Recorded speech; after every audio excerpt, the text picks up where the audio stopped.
It's Tuesday, it's 12:15 and we're live in Westminster. I know that people aren't happy about winter fuel allowance in lots of cases. We did protect it for the poorest pensioners, but there are lots of people saying they disagree with it regardless. After last week's election results, will the government look again at means testing winter fuel payments? We will tackle illegal migration. I say no to putting people in hotels.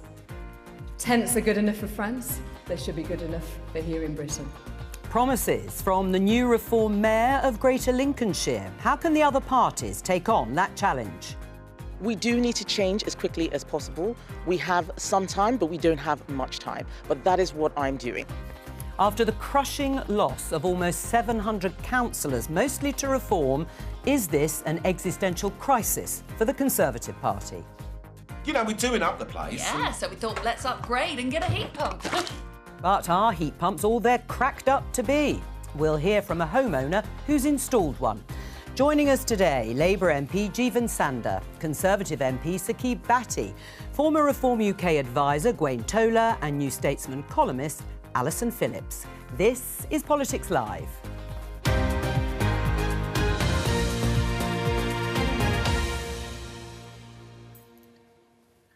Hello and welcome. Let's start with this story in BBC News. Trump considering 100% tariffs on movies not made in the US. Yes, the tariff story continues. The President of America has said that he would apply 100% tariffs to foreign-made films to help America's movie industry, which he said was dying a very fast death. Let's have a listen. Other nations, a lot of them, have stolen our movie industry. And I'm saying, if they're not willing to make a movie inside the United States, then we should have a tariff on movies that come in. And not only that, governments are actually giving big money. I mean, they're supporting them financially. So that's sort of a threat to our country in a sense. And it's been a very popular thing. I can tell you one thing, movie makers love it. Jeevan, starting with you, should the UK also impose tariffs on US-made films? Well, look, the trade policy, the trade deal will be a negotiation for our two nations. I do hope these tariffs aren't introduced. Obviously, we can continue to say and to sell our films abroad, our creative industries more broadly. Yeah. Very important for us, a huge part of our industrial strategy as well. Right, it is important, and you would know, of course, as Shadow Culture Minister Saqib Bhatti. What do you think? Should the UK impose tariffs on US-made films in response? No, I don't think they should. I mean, look, ultimately, I was in Washington a few weeks ago, in the height of the tariff fever debacle, whatever you want to call it. And the general feeling was a lot of it was happening to people rather than the other way around. I think the important thing here is, and I want the government to do a good free trade agreement with the US, because tariffs are bad. They make everyone poorer. They make everything more costly. And in the film industry, which is a really globalised supply chain, you know, it could do some real harm. So I hope, as part of the free trade agreement, with all the, you know, with Keir Starmer reaching out to Donald Trump and building those relations, I certainly hope that this is now on the table to make sure that we make the case to Donald Trump that this global supply chain needs to be protected. Jeevan? Well, I think we have to see exactly what comes out of these negotiations and where we get to. But look, I am very hopeful in terms of where the teams are working, indeed very supportive of our own film industry here. Well, as both MPs have said, it's a very important industry to the UK. Let's take a look at the trailer, or part of it, for Mission Impossible, because Paramount, who made the film, received £137 million from taxpayers to make it. Certainly, Donald Trump saying that this is a subsidy. Has he got a point? Well, it is a subsidy, but that doesn't mean I want to see tariffs. I mean, he's right, it is a subsidy. But across the world, people subsidise their film industries. That is normal. But I don't think, for example, for the significantly large now Indian population, will the Bollywood films be tariffed? America doesn't make them, so it's a serious question. So I think that it's another one of these broad brush, headline-grabbing comments, but I'm not sure when it goes down into detail, with the trade agreement being done, I think it's probably more of a pop at France and European cinema rather than it is at ourselves. But at the same time, those negotiations, I hope they're successful. Right. Do you think reform's been too close to Donald Trump? No. Really? I don't. It is interesting. Obviously, we've had the impact in Canada, yes, Polyev and Australia, fell off a cliff, and Pete Dutton in Australia. But it's interesting. It doesn't seem to have had the same impact here. I think people here are much more focused on local issues, national issues in the UK than they were. That closeness that Polyev had with Trump did have an impact. But there again, of course, Trump did threaten to annex them. Yes. So it's a slightly bigger deal. He's not making us the 52nd Well, except, I mean, all the polling, of course, here says that many people do. Absolutely. He's I'm no doubt about that. Yeah. But it doesn't seem to impact Reform's vote. Let's see what happens in 4 years' time. Trump will be gone. He'll be gone by the time we next have a general election here. So I don't know what that impact will be at that time. Well, we can't look into the crystal ball just Indeed. yet. It doesn't seem to be having an impact now. What about the film industry? Right that it's subsidised, it employs an awful lot of people in your mind, it's worth a lot of money. How big a threat do you think this is potentially? I think it's potentially quite a serious threat unless we can come to some kind of agreement. Yeah. So, I mean, I think something like 200,000 people in this country, their livelihoods, and we could be looking at as many as 2/3 could be wiped out if he were to go ahead with this. But I wonder if what he really understands with this broad brush thing is how much of this sort of movie creation now is cross borders. And so something like a James Bond film might be sort of coming out of the States, it might be filmed in London, some of it's filmed across the globe. And the idea that you can just sort of put a tariff on it, where does that line lie? Plus, has he realised that the way people are consuming entertainment has completely changed? People streaming things, going straight to YouTube. I don't think he's going to tariff his way out of this particular problem. Well, let's see if any of it comes to pass in terms of the film industry. Anyway, let me just show you this headline in The Guardian. It was one of the key issues that we heard about during the elections. Number 10, we're hearing a rethinking a winter fuel payment cut after Labour slump in local elections. Yes, there have been meetings this morning and The Guardian has been reporting that the government is rethinking its controversial winter fuel payment cut amid growing anxiety that the policy could wreak serious electoral damage. Let's talk to the BBC's chief political correspondent, Henry Zeffman. Are you sensing a rethink, Henry? Well, government sources are adamant this morning, Joe, that there is nothing so formal as a review of this policy going on. But what they do acknowledge, because how could they not acknowledge it, is that it massively harmed the Labour Party at the local elections and, of course, also the parliamentary by-election in Runcorn, which coincided with the local elections last week. Speaking to Labour MPs from all different factions and wings of the Labour Party since Friday right through to this morning, all of them say that the decision to means test the winter fuel allowance is seen as the original sin of this government in the eyes of the voters. And that's in the eyes of voters who they are losing to parties of the left and voters who they are losing to parties of the right. So the pressure on the government to turn these conversations into a sort of formal rethink, I think, is only going to grow over the coming days and weeks. Right, you've obviously been busy talking to all these Labour MPs, as you say, from all wings of the party. What's the general mood since these elections, the by-election, the mayoralties and the local elections? Really bad. And it was really bad on Friday, but perhaps you might have expected that to sort of calm down over the long weekend.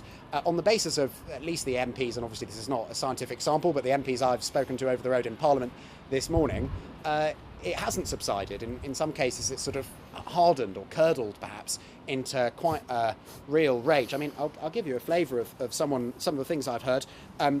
It's all just really depressing, to be honest. Another quote, "We've fallen into the trap of defending someone else's status quo." Another quote, "What's the point of dancing to the tune of the OBR if Farage is going to blow it all up in 4 years anyway?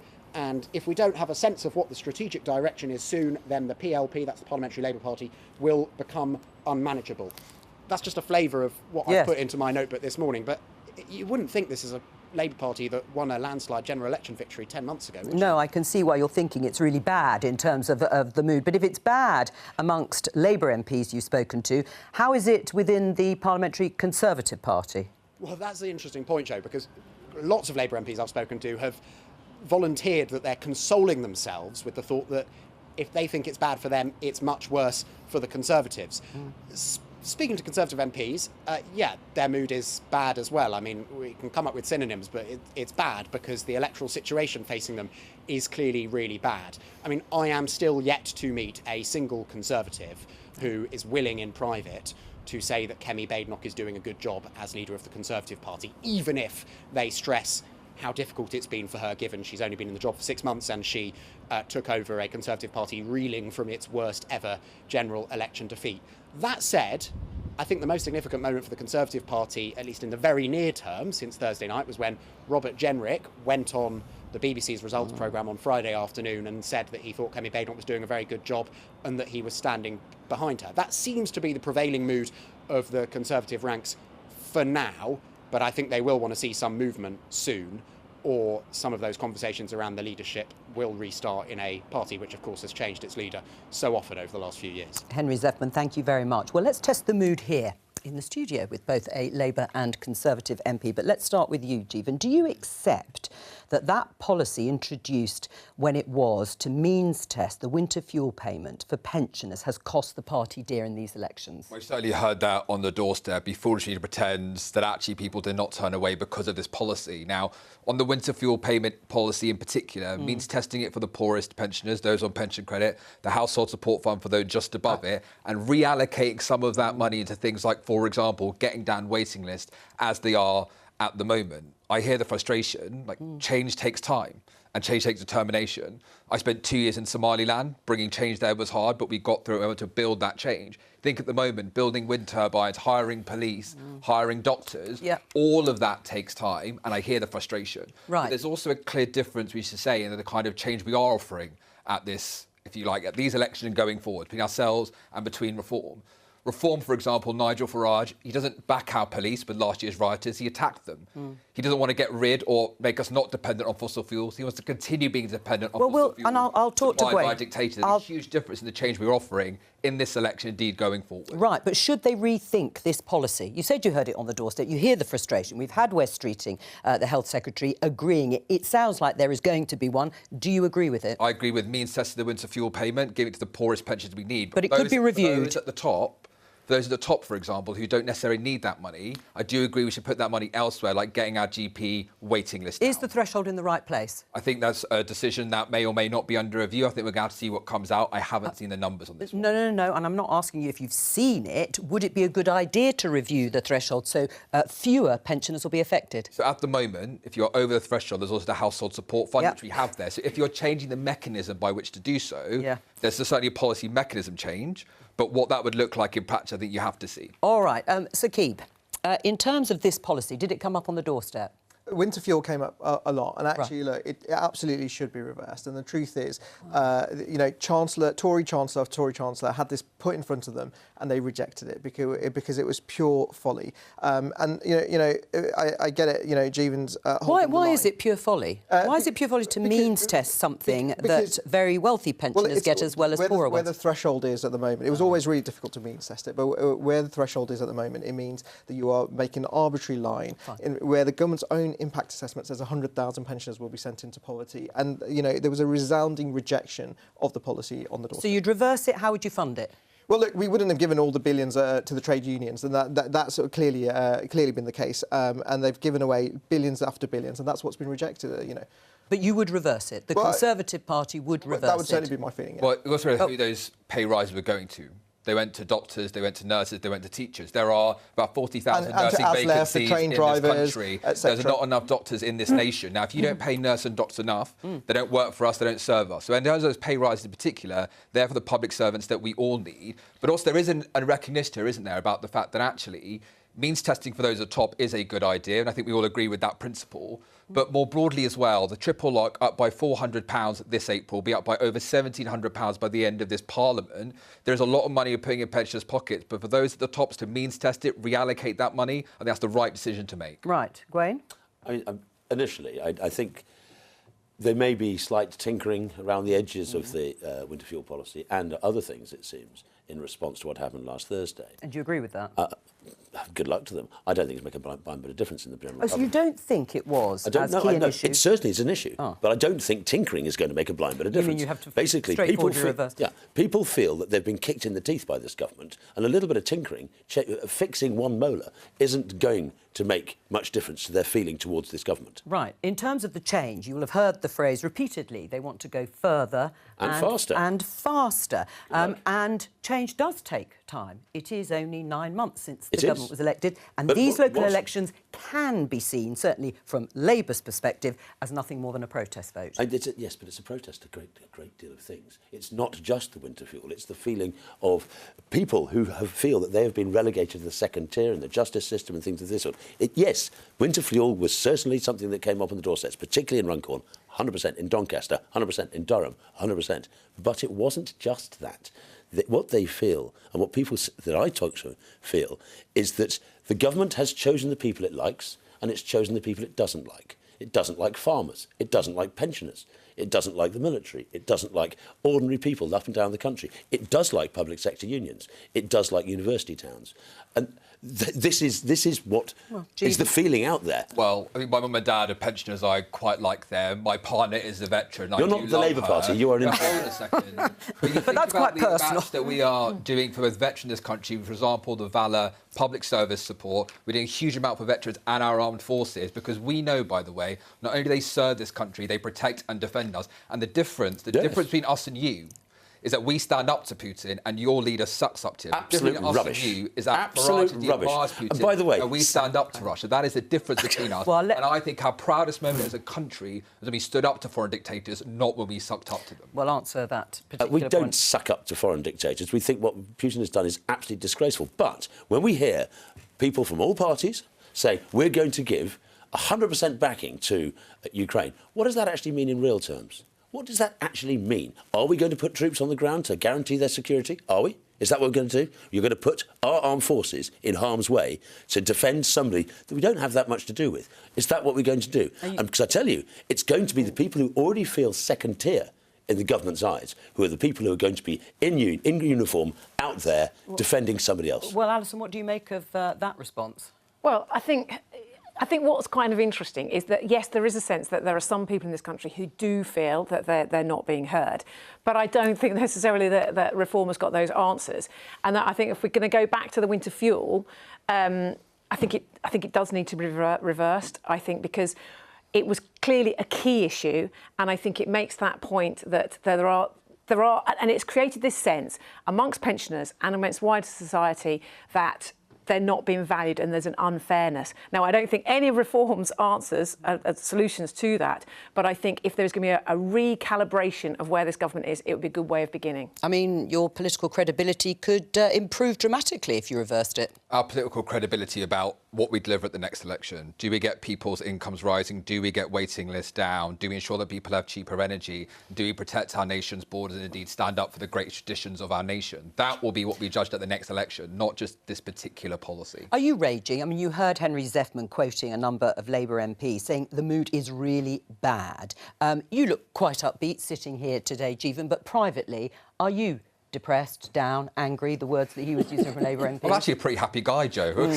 You know, and that's where we are. We do have to deliver change. I completely hear what people are saying, and that is absolutely the work of this government going forward. But right. I am happy, just to clarify. Right.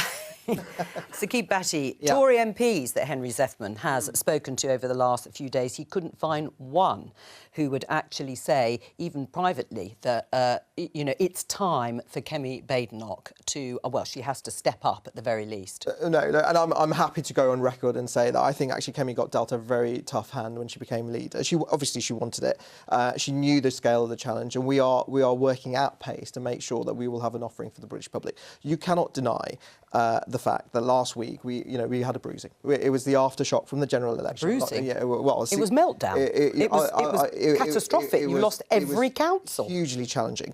And the result of that is you have to take that seriously. And actually, I agree with what Gwen's saying on a number of things, which is actually people do feel pretty disenfranchised. And I believe the Conservative Party can put together an offering into the next elections, which will be credible, which will talk about family, which will be good for business. That's what I think we can do. And I think Kemi's the right person to do that. You do?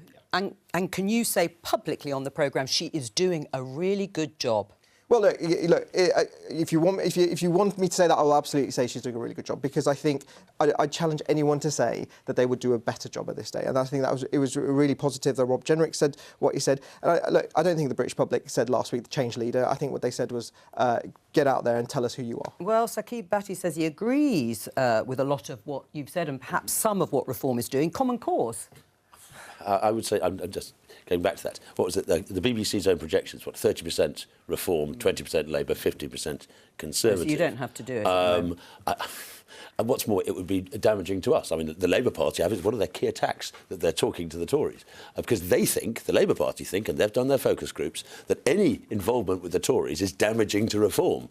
That is how Labour's focus groups are shown. Joe, I never said I wanted to do a deal. No, I didn't say you wanted to do a deal. I said there was some common ground. We should put out a policy agenda that appeals to the public based on our common values, which means that actually, look, it talks about building a bit of environment for business. I mean, Jeevan is very happy and he's very positive, but the truth is business is crying because the national insurance rise is doing huge amounts of damage, the business rates reduction in hospitality, and pensioners up and down the country feel like they've been forgotten. But why should anyone listen to what the Tory party has to say? Well, I mean, can you seriously sit there and say that former Conservative voters who decided to back Reform in these elections are going to come back to the Conservative Party on the sorts of issues that we're going to be talking about around immigration? I can seriously say to you that the big challenge for us is rebuilding trust, and that is the reality of it, and that's why I said we had a bruising, because we lost the trust of the British public, and unfortunately a lot of our county councillors, good people, cared about communities, paid the price last week. We have to regain that trust. And I do think we have to get last week's local elections into some kind of context. It was only something like 10% of seats that were up. Yes. And of that, it was a very low turnout. So this idea that the entire country is like swooping towards reform isn't completely... admittedly, it was a very good week for them. It was. However, there's an awful lot of people that will vote for reform over their own dead bodies. And I think we have to, and particularly for the government, there's an awful lot of votes that could be lost to the Greens and to the Liberal Democrats if they try and ape too much of what Reform's offer is. Well, Gwen, that's the context. She's not entirely wrong. Thank you. However, remember, 5 million people were disenfranchised by having the votes cancelled. Well, they weren't disenfranchised. That's absolutely Next year there'll be a bunch. I've seen the map for next year. There'll be lots more. Yeah, next year is going to be very difficult. Cancelled. But they weren't disenfranchised. No, these elections, they will get their votes removed. They weren't happy about it. That's the ridiculous kind of thing that you're saying, which is creating this culture. When you have a vote and then you cancel it, that's how it feels. No, it's not. It was a reorganisation. Everybody knew was coming, and that language is really inflammatory and dangerous. Oh, I'm sorry for my language. The point is, I think the Tories have a huge trouble. Huge trouble. Was it 15 councils they lost? Labour had one council they stirred up and they lost it to us. This is significant. And yes, of course, the turnout's low. Agreed. It always is in local council elections. But what you're having is a slow build across the country. Next year, you've got London, you've got Birmingham, you've got a whole bunch of other councils, some of the councils that were cancelled this year. But this could be your high point. It could, and then again, you've got to start somewhere. We are looking forward to the challenge of actually delivering, because we haven't had that opportunity yet. So this gives us that chance. As Nigel Farage said last week in an interview, his greatest fear is success, and now it's down to Reform to deliver. His greatest fear is success? I don't remember that. Well, I think on the interview with Beth Rigby, or a word to that effect. And the reality is, what I think he meant to us, and I'll be happy to clarify, is that it comes down to delivery. Yeah. And so Staffordshire County Council, which is in my neck of the woods, £8 out of £10 now goes on social care. They're going to have to come up with answers to dealing with some of the most serious issues that councils up and down the country are facing. And populist politics, ultimately, in the short term, it can be very successful because you can promise everything to everybody. But the reality is that's why we are putting out this policy process to give serious answers to some of the serious questions. Does Kemi Bain not need to come out with a proper, fully fleshed out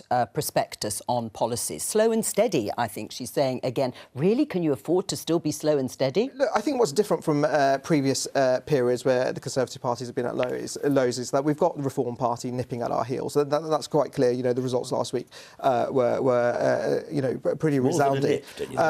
Pretty resounding. But we should take them seriously. We should take all the people who voted for Reform seriously as well, and that's why we have to respond to that. But of course, actually what Alison said was we were also losing votes to Liberal Democrats, and we've got to be a broad church, and that's where the Conservative Party has always been at its most successful, building incrementally and over time. Right, in terms of that approach, Eleanor Morgan, First Minister in Wales, is also calling on the government and the Prime Minister to rethink the means testing of the winter fuel payment in order to save the elections in Wales next year.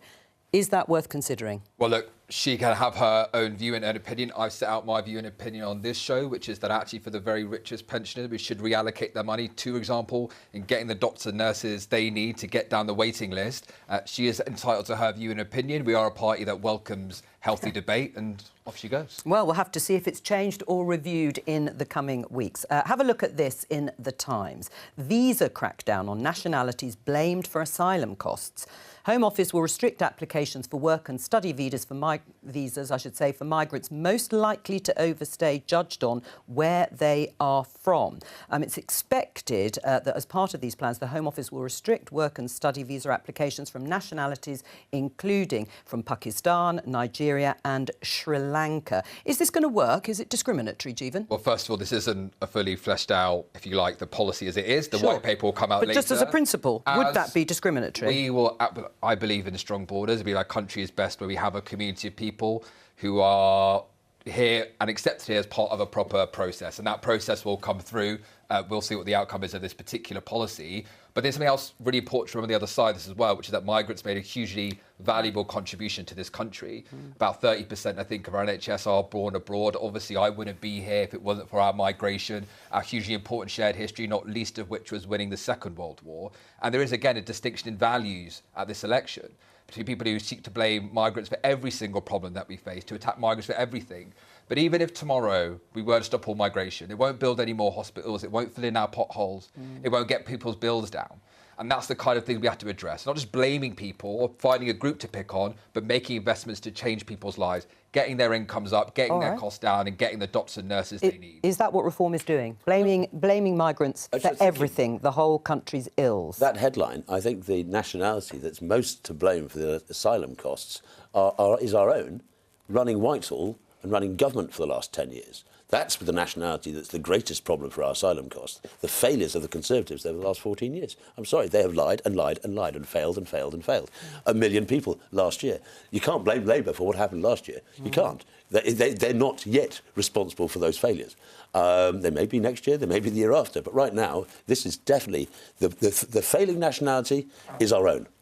Look, Kemi's been really honest about the fact that we should have done better in government, and we have to be honest with people, and that's why there's no point pretending like everything was okay. The pace of change in towns and villages across the country has clearly been resoundingly rejected in terms of when it comes to legal migration. But this policy, whether it's discriminatory or not, it's just tinkering around the edges. It won't, so you wouldn't back it? It won't solve. Well, I'll have a look at the white paper in detail, but on first principles, I look at it and I think, okay, but what is the problem they're trying to solve? It won't bring down numbers, and that's the clear thing. When it comes to illegal migration, of course, we had a deterrent in place. They rejected it. We've had, Grain says that you can't blame Labour for the last 10, 14 years. But over the last year, there's been a significant increase in illegal migration. And this may actually encourage it. Well, let's leave illegal migration to one side and talk about reducing net migration, because Kemi Badenoch has said, like the government, that she and Keir Starmer too want to bring down the levels of net migration. Will this work in any way to do that? I think it's going to help. I don't think there's going to be one simple fix-all on this issue.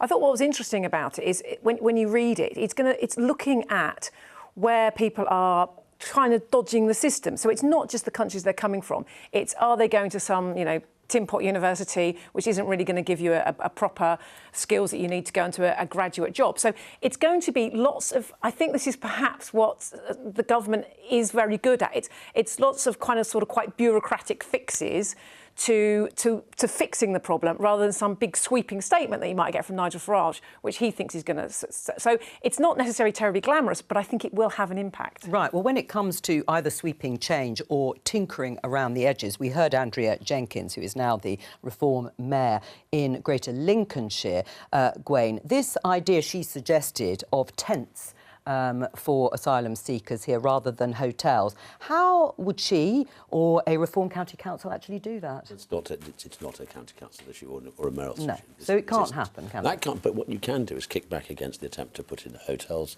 HMO buildings, the way that the government, the Serco ferret. There's a whole bunch of things that councils can do, but they can't. We know they don't control immigration policy. Fact.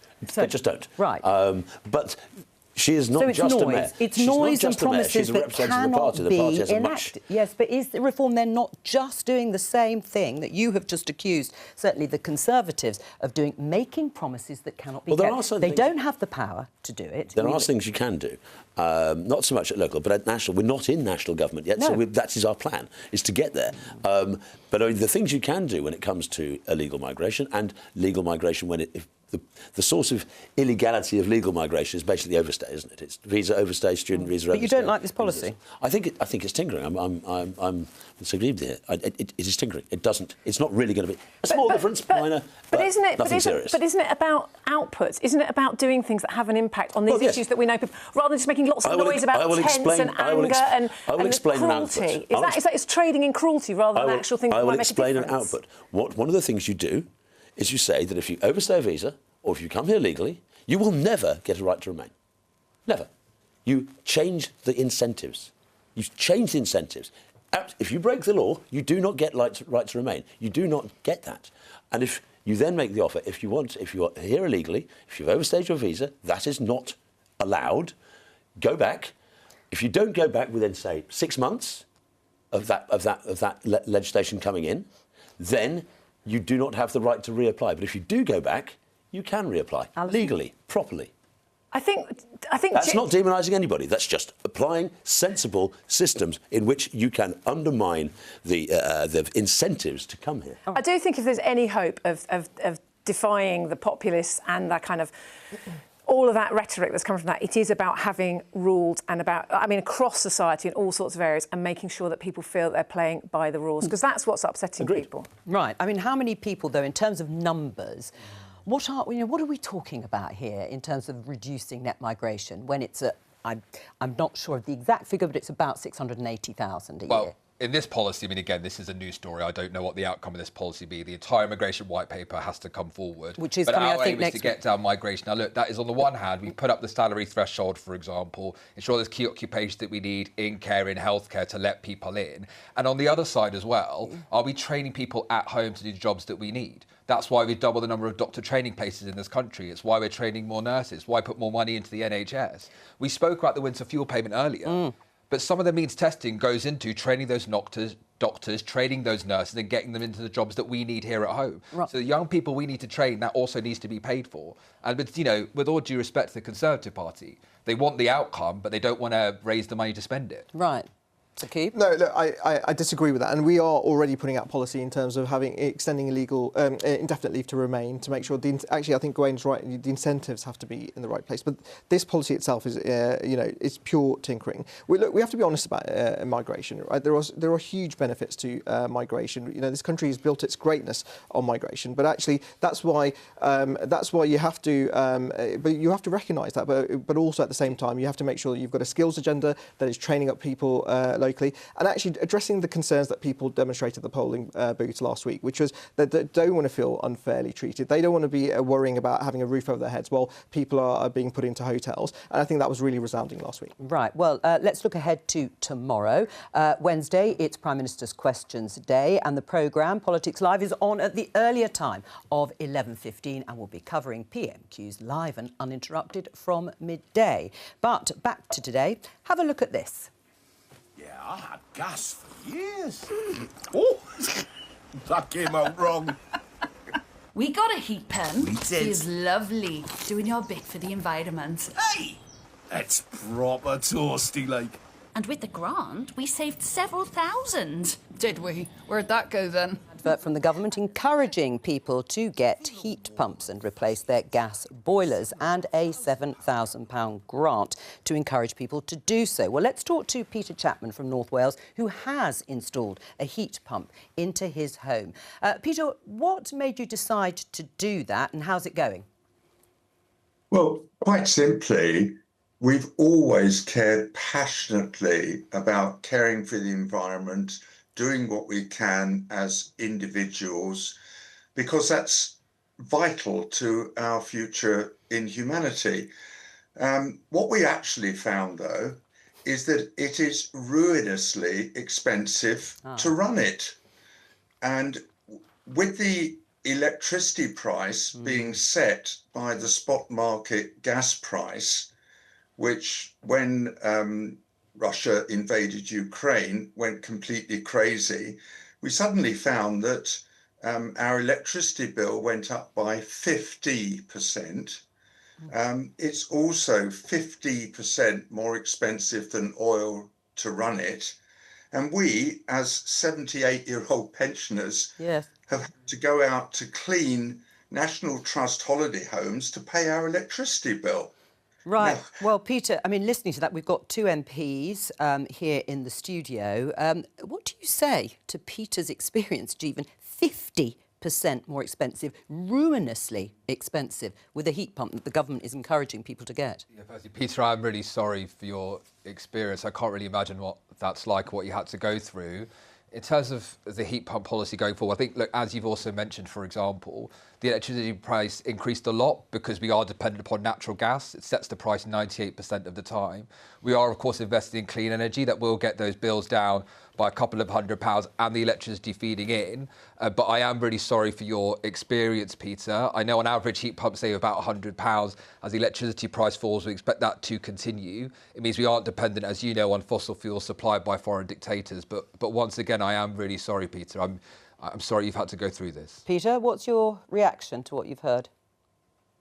well, we keep hearing that the amount of renewables being generated is increasing. I believe it's supposed to be over 50%.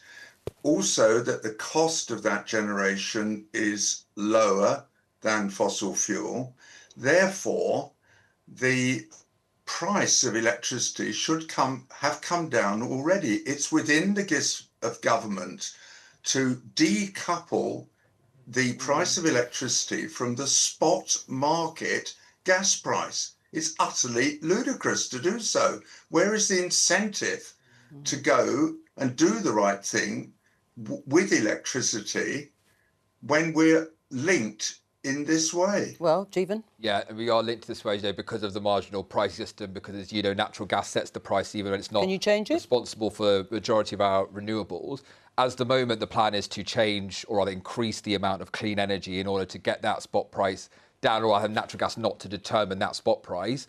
But I do take the point away with me. And once again, Peter, I am incredibly sorry. Peter, And as you know, Peter, in the longer term, you know, wind, solar, 50 to 75% cheaper than natural gas. You know this is where we need to go, but I appreciate your experience here, Peter, and it's horrible to hear of. I mean, these schemes were established under Conservative governments. Do you think they're working, listening to Peter? Well, Peter, look, and I'm sorry to hear your experience, and thank you for coming on and sharing it, I think, because I think it's really important that when we talk about climate change, which we all recognise exists, we do it in a practical way where we take people with us. And I think the challenge here, and I was speaking to constituents who are having similar experiences, the challenge here is actually there's huge amounts of levies on the bill. You know, whether it's to do with infrastructure, etc. So there are ways to bring down the cost, and unfortunately, the cost at the moment is going up. And you know, clearly, government's going to have to look at that, and we're going to have to hold them to account on it. Right. Do you still support, though, the policy of heat pumps as a solution here? I think, look, you can't have a silver bullet in anything. I think clearly in some instances they work. A lot of constituents talk to me about the fact that actually installing the heat pump requires lots of, you know, ripping up floorboards and or, you know, the whole infrastructure being changed. Not everyone can afford that. And I think we have to have a multifaceted energy policy, which means, of course, investing in renewables, but it also means having oil and gas as well, which obviously is still pushing up costs because you lower the supply, you know, the demand is still there, or it increases and the price goes up. Peter, what was your experience in terms of insulating your home? Alongside the heat pump, I presume you had to go through a process of sealing the house to get the maximum benefit from your heat pump. Yes, absolutely. Ours is a Victorian house, 1866, solid stone, and about 6 inches of fiberglass insulation has been put in on all of the walls. Double glazing, solid insulation in the loft, etc., wooden doors. So, yeah, and bigger radiators. I mean, that is the basis, but it's worth it because electricity is actually the only answer. The thing that's taken our legs away from us is simply the cost of it. Yeah. And we know plenty of people, because when we talk about this thing, etc., they actually have to turn their heating off in the winter, because the way the system works, the amount of electricity used when the temperature drops outside goes up exponentially. I mean, Peter, if you're getting to a stage where people are turning off their heating, do you regret the whole heat pump experiment that you've undergone? No, not at all. It's the right thing to do. But government, and particularly a completely incompetent civil service who should have told them otherwise, need to catch up on it. They need to understand what the reality of experience is and actually do something about it. Well, look, there's a very simple issue as well. There are not the heat pump technicians that we need to do the job. It's taken us 7 years to find a competent heat pump technician. We had a breakdown, and I actually had to ring Sweden, the supplier, where the supplier of the heat pump is, to fix it myself. Yeah, but, Gwen, listening to Peter, it's the right thing to do. Here is someone who is environmentally conscious and conscientious, it seems. He's done what he thinks is right. There are solutions to what has been ruinously expensive, but it's the right thing to do. Something Reform is not even considering. And good luck. If you believe it's the right thing to do, it sounds to me that you've been conned, and the whole country's been conned over heat pumps. But I do understand if that is something that is one of the main drivers in your life, being that environmentally conscious, then I can understand why one might think that. But not everybody's like that. Not everybody feels exactly the same way. Yes, we all care about the environment, but I don't think the current plans talking about with Europe about in their carbon trading scheme, things of this sort are actually going to help. Renewables in this country will never provide. Well, after Ireland, we're the second worst place to have solar arrays. We don't make enough energy out of them. And I just feel that the benefits gained don't seem to exist, and the negatives seem to be all over the place. Let me get before I come to you, Alison, let me get Peter's response to what Reform is doing when it comes to the environment net zero. Peter, what do you think? I don't know what Reform are doing. I don't know actually what they stand for. I'm afraid I see them as a protest party and need to see where they're going to deliver. Alison? Well, I think Peter's done a brilliant thing getting a heat pump. And also heat pumps are a good idea. They'd be a great idea. Over time, they will, A, reduce our dependence on fossil fuels, and also they can bring people's prices down. Unfortunately, in the short term, Peter's in that vanguard of people who've been trying to do the right thing, but because the incentives haven't been there and the rollout hasn't been correct, and the heat engineers that require aren't in place, although now there's like tens of thousands of them are being hired and they're being skilled up, we are going to get that. And as with all new technologies, it's really difficult at first, but the benefits will be there. And the idea that we can just forget about climate crisis and just think, oh, well, it all just feels like too difficult. That's not acceptable. That's not. They're other countries across Europe. Coal they're digging out the ground. But I think this country outsources quite a lot of its But also, and across Europe, heat pumps are a norm in a way that we are an outlier, the fact that we've been so slow to heat pumps. Right, what about incentives? Surely the incentives have got to change. There's got to be a better transition for people like Peter who have put in a heat pump. More than the £7,000 grant. 7,500. The Octopus offers to install it new. We know there are better. It should mean more training on technicians, which is why I was putting more money into further education. But it comes back to that. But it comes back to that electricity price, doesn't it? You've got to do something about that. But also, when I look at the future, and again, a big difference between ourselves and Reform.